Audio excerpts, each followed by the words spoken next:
Hello. So I'm doing this video recording, and so as a vlog, I'll just be talking about things that are going around in my day, that I plan to do, and essentially this is a vlog of my process of what I am working on with this point of self-change and how I live my daily life. So one of my projects that I'm working with is to put together a course material that takes in all the different points that I see are relevant and important and that aren't in any course material, that is something that is missing. This includes, for example,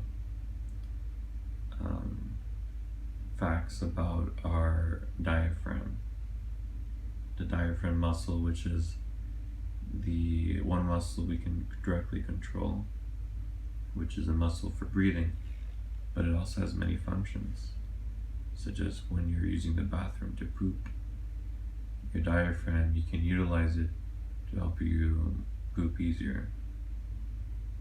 It's a very important muscle since breathing, as I heard on NPR radio, there's this man who wrote a book called Breathing that he just published, and a lot of people are interested in it because of the coronavirus. So how important breathing is, the respiratory system is. And that speaks to this very point that I'm talking about, where with the diaphragm, if you use the diaphragm to breathe, he speaks about directly if you can choose how you inhale and how you exhale, it can affect yourself, who you are, your body activity, to have more, let's say, energy, or to be more relaxed, to be more activated, or to be more resting. There, with our breath, we change so much. If we breathe, you can even breathe in a certain way and you feel high, you feel really good. That's why you feel good with laughing, because you end up breathing a lot, inhale a lot. So it's really just to collect this information and basically have it such a way that a person who's brand new to this world, that this would be a course that caters to them. Very nice, very introductory, very simple. Because when I was a child, I completely trusted my parents. Everything they said, everything they did, it was complete trust. So that is how it should be. Any course, any teacher should give the information with that trust, that they are the best, that they are doing their best, and that what is given is the best, is correct, is true, and it's qualified, or you don't know, or it's not true. That's how it should be. So that's one point. Other points include about the world system, how things work, planned obsolescence. Because right now, I learned all that through scattered videos, scattered documentaries. It would be nice to have it all in one place, to have it structured. And it's interesting that the story of stuff, how that video back in 2005, I think, when I saw it. I just saw it the other day, so I remember about the year. I just saw it the other day, so I remember the year. It's kind of like 2005. And it's interesting, I saw in the comments the other day that video that talks about planned obsolescence, that teachers are actually showing it and using it as homework assignment for their kids, for the students. So it's actually being used by people, which is great. Obviously, not everyone's using it because it's a decision and choice, but by each person, by each teacher, but it's great that it's being used. And basically, what I'm doing is the same thing. where I recognize the video is such a great video, it's important to reference and source and bring together such videos and points and keep growing, keep learning, keep essentially having a roadmap for any person who follows you to be able to learn everything quickly and pick off from where you left off. That's very important. So that's part of my projects.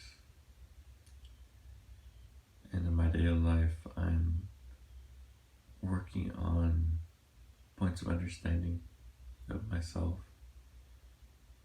And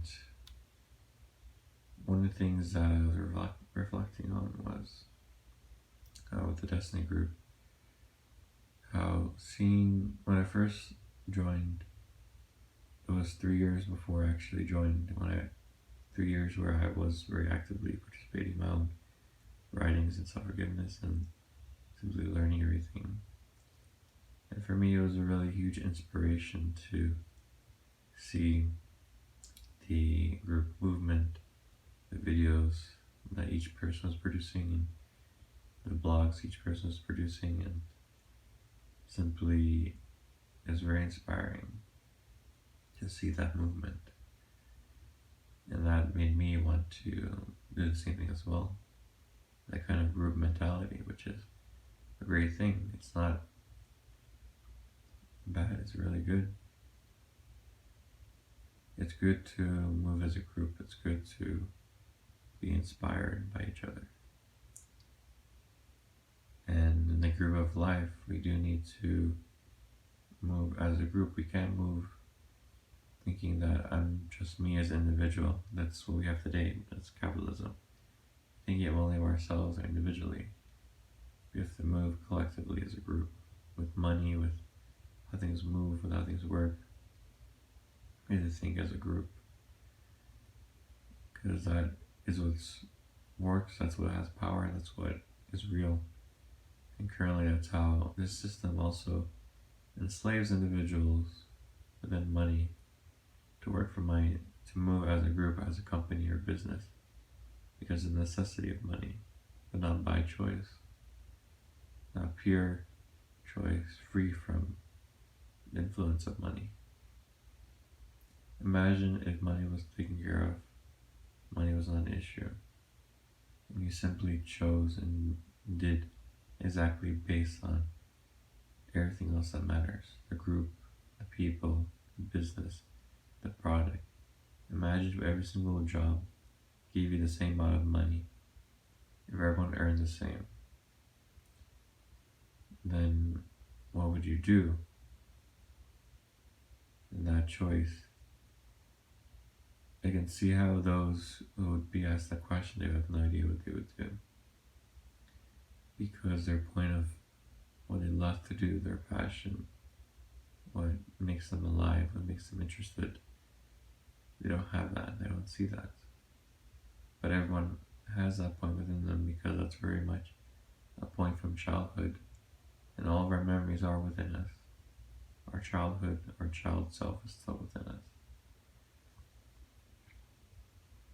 And it's that point of simply living life and enjoying life every day.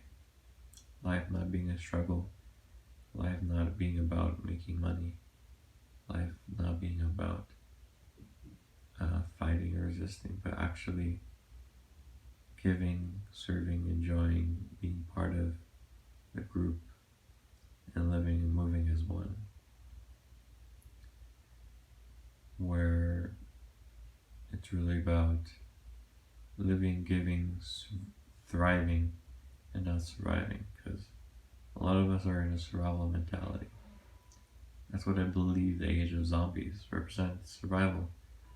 The point where we know in our jobs and our work and money we're trying to survive, we're not actually living, we're not thriving. And even within that, we can push for that point, like I'm doing here. We can have conversations, we can push, we can breathe, and we can become life within this situation and lead others and guide others and inspire others and move as a group.